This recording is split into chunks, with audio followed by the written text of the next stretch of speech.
Pistol के लोक पर नचाई देबोगे, तोरा पिस्टल के लोक पर नचाई देबो।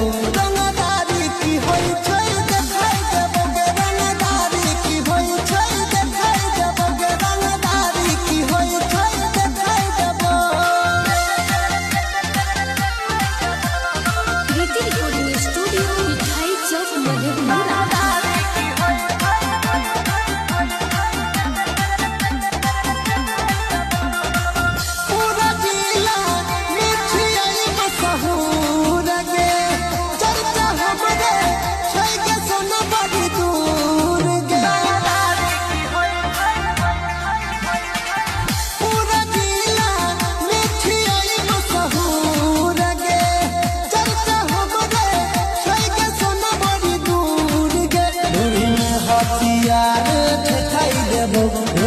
हथियार ठेकाई देबो,